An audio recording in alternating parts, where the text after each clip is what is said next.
네, 코로나19 신규 확진자 규모가 50명 이하로 비교적 안정적이지만 수도권을 중심으로 한 깜깜이 전파가 빠르게 늘고 있어 감염 양상은 오히려 나빠지고 있습니다. 네, 방역당국은 수도권 유행을 우려하면서 오늘 병상 공동활용 모의훈련을 실시하기로 했는데요. 관련 내용 정기석 한림대 성심병원 호흡기내과 교수 최진봉 성공회대 교수와 함께 짚어보겠습니다. 어서 오세요. 안녕하세요. 네, 최근에 국내 상황을 보면 하루 환자가 30명대에서 50명 아래로 이제 왔다 갔다 하면서 이런 수치가 계속 좀 유지되고 있는 것 같습니다. 그런데 문제는 이게 감염 경로를 알 수 없는, 그러니까 흔히 우리가 이야기하는 깜깜이 확진자들이 계속 나오고 있고 수도권 중심으로 굉장히 집중이 되어 있다라는 그 부분인 것 같습니다. 교수님께서는 현재 이 확진자 현황은 어떻게 좀 보고 계신가요?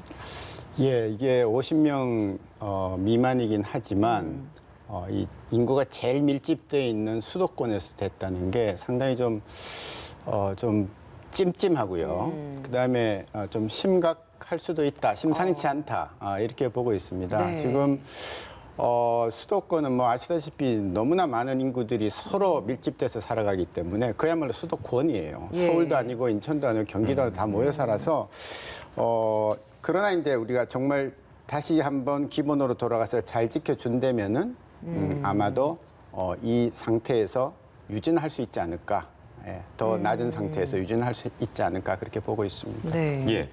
이태원 클럽에서 쿠팡으로, 쿠팡에서 또 교회 소모임으로, 그리고 어제 나온 방문 판매 업체까지 감염의 뇌관들이 옮겨가고 있는데 일단 교회 소모임부터 좀 살펴보면 절반 이상이 2차 감염이라고 하더라고요. 이게 의미하는 바는 무엇입니까? 예. 그러니까 1차 감염면 모인 사람들이 된 거고요. 예. 절반 이상이라는 것은 1차 감염자들이 1명 이상씩 감염을 시켰다는 거거든요. 예, 그만큼 감염의 전파력이 높다. 그다음에 높은 만큼 그다음에 3차 감염으로 이어질 가능성도 많다. 예, 그렇게 봐야 되겠죠. 2차 감염이 되고 그다음에 3차 감염이 되잖아요. 근데 이제 이게 자꾸 퍼져나갈 때 제일 중요한 것은 고리를 끊어줘야 되는 거고요. 그 고리를 끊는 방법은 병원에 가는 일도 아니고 뭐 백신을 맞는 일도 아니고 아무것도 아니에요. 방역 당국이 와서 고리를 끊어주는 것도 아니에요. 내가 지켜야 되는 거예요. 그래서 내가 기저질환이 있고 나이가 많다. 그러면 더 지켜야 되고 그거 아니더라도 내 가족을 지키기 위해서 위생수칙 잘 지키라는 거죠. 그러면 고리가 조금씩 끊겨 나가게 되고 모르는 사이에 쭉 번지면 지난번 클럽같이 뭐 7차 이렇게까지 가게 되기 때문에 역시 결국은 기본을 잘 지키는 수밖에 없다. 그리고 그 기간은 상당히 길어질 거다. 예, 그렇게 예상합니다. 예.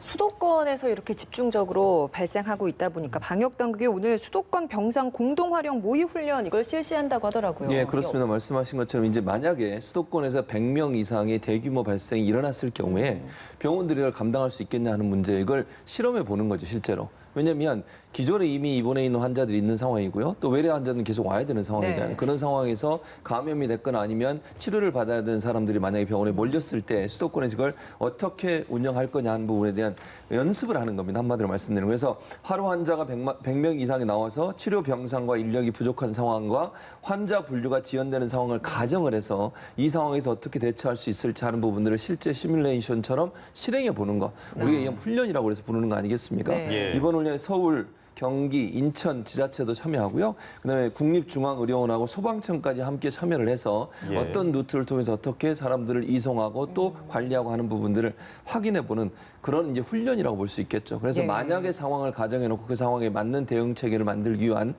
훈련이다 이렇게 볼 수 있을 것 예, 같습니다. 유비무환이라고 하지만 훈련에만 그쳐야겠습니다. 그렇죠. 좋습니다. 생활 속 거리두기로 전환한 지 이제 한 달째가 됐습니다. 그동안 이게 재생산 지수라는 개념이 있더라고요. 감염자 한 명이 몇 명한테 감염을 시키느냐. 이게 정은경 본부장은 0.5명 이하로 유지가 돼야 안전하다고 했는데 이게 최근에는 1.9, 거의 2명까지로 올라갔습니다. 이게 한 명이 2명으로 감염시키고 2명이 4명 되고 8명 되고 이런 얘기 아닙니까? 어떻게 예, 보십니까? 우리가 세포 분열이라는 거 어릴 때 배웠잖아요. 예. 네. 하나가 2개 되고 각각 하나가 또 2개가 되고 그럼 나중에 이제 기하급수적으로 늘어나게 되는 예. 것이죠. 그래서 이 재생산 지수라는 것은 우리가 예측을 하는 게 아니고 나오는 숫자를 보고 판단을 하는 거거든요. 그래서 이 숫자를 줄이기 위해서는 역시 고리를 끊어야 되는 거예요. 그래서 2개가 4개 되는 순간에 그중에 4사람 중에 한 사람이 잘 지키면 4개가 되지 않고 3개가 되거든요. 예, 그런 식으로 해서 계속 퍼져나가는 숫자를 줄여나가는 그런 노력이 필요하다 그렇게 생각합니다. 예. 어제 새롭게 나온 신규 확진, 소규모 집단 감염이 또 새롭게 나온 그 부분 중에 하나가 건강용품 판매업체에서의 관련 확진자 현재까지 뭐 13명까지 나오고 있어요. 그렇습니다. 근데 처음 발견된 게 얼마 되지 않았는데 이렇게 금방 또 13명까지 는 이 상황이에요. 그러니까 예. 이 부분은 특히나 고령 접촉자들이 또 많다고 하더라고요. 맞아요. 왜냐하면 이 업체 자체가 건강용품 판매 업체라는 게 뭐냐면 이게 특히 이제 연세가 많으신 분들을 모아놓고 레크레이션도 하면서 그다음에 제품도 판매도 하고 이러면서 또 친구분 데려오시게 하고 지인들 데려오시게 해서 데려오면 또 이렇게 선물을 줘요. 아주 뭐 비싼 건 아니지만 우리 일상용에서 쓸 수 있는 뭐 세제라든지 아니면 비누라든지 어르신들이 좀 치약이라든지 선호할 만한 그렇죠. 예. 그런 걸 주거든요. 그러다 보니까 이제 지인을 자꾸 데려오시는 거예요. 그리고 이제 문제는 뭐냐면 이날 그 리치웨이라는 회사인데 이날 예. 모였던 곳도 관악구에서 모였거든요. 관악구 같은 경우에 그 마스크를 안 착용하지 않고 노래도 부르시고 함께 박수도 치고 게임도 하시고 이런 일들이 계속 반복되다 보니까 네. 밀접하게 접촉하신 분들한테 감염이 되는 위험성이 높아진 거죠, 결국은. 그래서 전체 지금 방문자 직원이 그때 한 199명이 있었다고 하는데 이분들 검사 중에 있고 이게 지금 보세요. 구로구에 여기에 다녀오신 분이 한 분이 병원을 방문했어요. 그 이제 조그만 병원인데요. 그 의원을 방문했는데 내과 의원의 간호사 2명도 지금 감염이 됐어요. 아이고. 여기 오신 분들 안산, 경기도, 용산, 강남, 경기 군포, 뭐 지역도 수도권 전체가 다 포함되어 계세요. 네. 이러다 보니까 문제는 이게 또 건강용품 판매업체가 거기만 하는 게 아니거든요. 전국적으로 이런 활동을 합니다. 돌아다니면서 이분들이 한 군데서 하는 게 아니라 다 사람이 이렇게 어느 한 곳에 모여서 어디 이동을 해서 거기서 또 열고 또 다른 곳에서 열고 이러다 보니까 이런 위험성에 놓여 있는 곳이 많을 거라고 저는 봅니다. 네. 이번에 하나가 한 군데가 이게 감염의 사례로 나왔지만 이런 사례는 앞으로도 계속 일어날 수 있기 때문에 지방자치단체나 방역당국이 이런 그 건강용품 판매업체 특히 어르신들을 대상으로 해서 이렇게 집합해서 판매하는 행위들을 좀 금지하거나 아니면 명령을 내려서라도 행정조치를 내려서라도 당분간은 할 수 없도록 만드는 조치가 필요하다는 생각이 듭니다. 그러니까요. 이제 전학생의 한 77% 정도가 등교를 한 상태고 다음 주면 모든 학년이 개학을 합니다. 학교 내에서 2차 감염이 나오지 않고 있다는 점, 방역 당국이 등교와 관련해서 관리를 좀 잘하고 있다 이렇게 평가해도 되는 겁니까? 예, 잘하고 있다고 봅니다. 특히 교육 현장에서는 각 선생님들이 또 보건교사 포함해서 정말 노심초사하고 있는 것 같습니다. 그래서 그러나 이제 지금 수도권을 중심으로 계속 조금씩 발생을 하기 때문에 언젠가는 학교에 들어갑니다. 또 그 학교에 있는 학생들이 또 가족과 주변에 옮깁니다. 그래서 늘 긴장을 늦추면 안 된다고 봅니다. 예. 등교 수업 중인 고등학교 3학년을 대상으로 설문조사를 한 내용이 있는데 등교 수업보다 온라인 수업이 더 낫다 이렇게 대답을 했다고 합니다. 그러니까 막상 등교를 해놓고 보니 처음엔 온라인 수업이 굉장히 좀 안 좋다라고 생각했는데 등교를 하고 나서 불편함이 더 많다라는 점인 것 같아요. 근데 교육부와 방역당국은 더 이상 등교를 미룰 수는 없다라는 입장인 거잖아요. 교수님께서는 좀 어떻게 보시나요? 저는 뭐 꼭 등교를 해야 된다, 안 해야 된다는 교육 당국의 고유의 이제 판단이 있을 테니까 네네. 그렇지만 그래도 등교를 일부 유지를 시키면서 가을과 겨울에 대비를 해야 된다고 보는 겁니다. 왜냐하면 지금 아무도 경험들이 그렇게 많지가 않아요. 선생님들도 경험이 없거든요. 그래서 지금 등교를 일정 부분 하면서 경험을 쌓는 겁니다. 사례를 정리하고 어떻게 하는 게 좋겠다. 지금은 한 명만 생기면 그냥 문 다 닫아버리잖아요. 네. 다음부터는 그렇게 하면 안 되죠. 조금씩 정리를 해서 여기는 안전하고 이쪽은 뭐 불안하고 이러면은 불안한 쪽만 닫고 안전한 쪽은 열어줘야 되거든요. 네. 그래서 그런 연습, 그런 경험을 쭉 축적해 나간다면 가을이나 겨울에 우리가 우려하는 진짜 큰 파동이 왔을 때도 완전하게 닫거나 또 공포에 휩싸인다든지 학교 전체가 이런 일이 없을 거기 때문에 저는 등교를 유지시키면서 나름대로의 노하우를 쌓아가는 게 필요하다 그렇게 봅니다. 네, 교수님께서 메르스 때 질병관리본부장을 역임을 하셨기 때문에 이 질문 좀 꼭 드리고 싶어서요.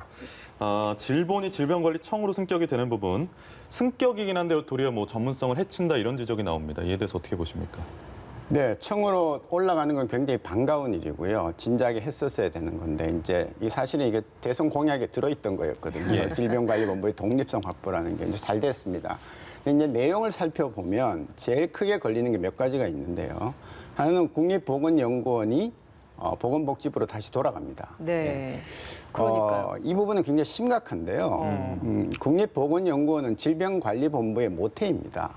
원래 국립보건원으로 시작했다가 우리가 몇 번 사스, 그다음 메르스, 그 전에 신종플루를 겪으면서 질병관리본부가 2004년도에 설립이 되거든요. 네. 근데 그 사이에 그 인력들은 서로 교류하면서 경쟁도 하면서 서로 정보를 교환을 해왔기 때문에 어마어마하게 많은 노하우를 갖고 있습니다. 이번에 우리 K방역이 최고로 성공한 그 진단키트 누가 만들었습니까? 예. 둘이서 같이 해서 만든 거거든요. 예. 그래서 지금 우리 정경 본부장이 뭐 새로 연구 조직이 필요하다고 얘기했지만 그 정보 조직을 그렇게 2배로 할 이유가 있겠습니까? 그리고 전문가는 하루아침에 나타나지 않습니다. 의과대학 입학한다고 의사가 내일 나오는 거 아니거든요. 네네. 10년 걸립니다. 예. 이 방역 연구 인력도 마찬가지입니다. 예, 박사 따는데 금방 따는 거 아니잖아요. 그 국립보건연구원에는 박사가 수백 명이 있어요. 사실은 그리고 지금 한 160명 인원으로 돼 있지만 숨어있는 인력이 또 있어요. 400명이 빠져나가는 겁니다. 그러면 우리가 준비해야 될 그런 현장에서의 경험과 그다음에 기초의 경험이 같이 어울려져서 미래를 계속 대비해야 되는데 그 대비를 누가 할 겁니까? 그러니까 연구 기능이 질병관리본부, 그러니까 질병관리청으로 되더라도 떨어져 나가면 안 된다. 그게 전문성의 핵심이다라는 부분인 것 같고요. 또 다른 게 가장 먼저 청으로 승격했던 이유 중에 하나가 전문성과 함께 독립성이었는데 그렇죠. 결국엔 복지부 산하의 직원들이 계속 이렇게 또 연결돼서 오다 보니 거기에서의 독립성 확보도 또 한계가 있다라는 이야기도 있더라고요. 그러니까요. 저도 그렇게 생각해요. 그러니까 청으로 만든 이유가 뭡니까? 독립성을 강화하고 그다음에 질병 관리나 아니면 감염병 예방을 위해서 적극적으로 일할 수 있도록 만들어주자는 거 아닙니까? 복지부에서 지속적으로 인력, 그다음에 예산 이런 걸 관여하게 되면요. 제대로 일할 수 있겠습니까? 그러니까 제가 볼 때는 전문가들이 감염 관련해서는 결정하고 그다음에 모든 것을 컨트롤할 수 있도록 만들어 주자고 청을 만들자고 했는데 네. 연구 인력들을 빼간다고 하면 이게 말이 되는지 저는 잘 모르겠어요. 저는 이런 예상을 제가 해봅니다. 네. 복지부가 혹시나 이거 청으로 승격시켜 주면서 본인들이 갖고 있는 권한을 가지고 가려는 의도가 있지 않나 하는 생각이 들어요. 이렇게 하면 안 됩니다. 부처들이 본인들의 어떤 권한이나 기존에 갖고 있던 권한을 좀 더 강화하고 더 늘리기 위해서 청으로 승격을 주면 쓱 다른 인원들은 끌고 가는 이런 형태로 가는 것은 원래 청으로 승격시켜 주겠다는 원래 목적과 달라요. 네. 그리고 대통령도 이런 의도로 저는 말씀하지 않았다고 봅니다. 왜냐하면 질병관리본부가 칭찬받고 박수받고 이런 이유가 뭡니까? 감염병 예방을 위해서 열심히 뛰고 그다음에 지금 어려움이 있었지만 지금까지 이렇게 잘 막아왔잖아요. 거기에는 국립보건연구원에 있었던 인력들이 연구도 지원하고 함께 팀워크를 이뤄서 일을 해나가야죠. 만약에 예. 복지부에 있어 보세요. 업무 협조해야 되잖아요. 그리고 교수님 말씀하신 것처럼 또 질병관리청 안에 따로 또 인력을 만드는 것도 그것도 불필요한 인력이에요. 그럴 이유가 없다는 말씀이에요. 복지부는 행정적인 업무 하면 되는 거잖아요. 네. 왜 관리본부를 청으로 만드는 겁니까? 전문 인력들이 그곳에서 일할 수 있는 기능을 주는 거니까 복지부가 욕심을 부리지 말고 관리청에서 할 수 있도록 이렇게 양보하는 게 저는 맞다고 봅니다. 예. 마지막으로 이 질문 좀 교수님께 드려보고 끝내겠습니다. 오늘 비말 마스크 온라인 구매가 가능해지잖아요. 그러니까 너무 더워지다 보니까 마스크 착용을 제대로 안 하는 분들도 또 많았어요. 그래서 오늘 특별히 마스크를 제대로 착용하는 법을 좀 알려주신다고 하셔서 마지막으로 그 모습 시청자분들께 좀 보여드리고 마무리 짓도록 하겠습니다. 예, 제가 마스크 가지고 왔습니다. 네네. 이건 덴탈 마스크네요. 예, 덴탈입니다. 예. 보통 때는 케이프를 쓰는데요. 이제 많이 이렇게 되고 그다음에 이제 여름 되면은 이거조차도 안 쓰시니까 제가 좀 보여드릴게요. 보통 마스크를 이렇게 쓰시잖아요. 네. 조금 가까이 하시면 이렇게 해서 그 다음에는 여기를 누릅니다. 철심이 있는 데를 위로 해야 되거든요. 예, 이렇게 잘 누르고 잘 누른 다음에 자 숨을 쉬어 보십시오. 여길 보십시오. 움직이네요. 들쑥날쑥하죠. 네. 이걸 제대로 이제 고정을 안 한다고 해보세요. 대충 한다고 보면 미동이 없습니다. 잘 안 보이시죠? 예. 그렇죠. 그러면 미동이 없다는 것은 어디에 있겠습니까? 옆으로 새 들어오는 거죠. 예, 그래서 비말이라는 게 큰 침방울은 눈에 보이고 하지만 작은 침방울은 눈에도 보이지 않고 공중에 떠당깁니다. 코로나19는 3시간 공중에 떠 있을 수 있어요. 만일 밀접된 공간에서 밀폐된 공간에서 바이러스가 많은 데 가서 이 덴탈 마스크를 엉성하게 쓰고 있으면 다 들어간다는 거예요. 특히 코에 해보세요. 코에 이렇게 하면 코를 내놓고 하잖아요. 이런 경우 아무 많죠. 미동이 없죠. 예. 이러면 이제 코로 다 들어가는 겁니다. 그래서 꼭 좀 제대로 착용을 하시기를 당부를 드립니다. 예, 가장 기본적인 건데 가장 중요한 부분인 것 같아서 좀 다시 한번 짚어드렸습니다. 오늘 두 분 말씀 여기서 마무리 짓도록 하겠습니다. 고맙습니다.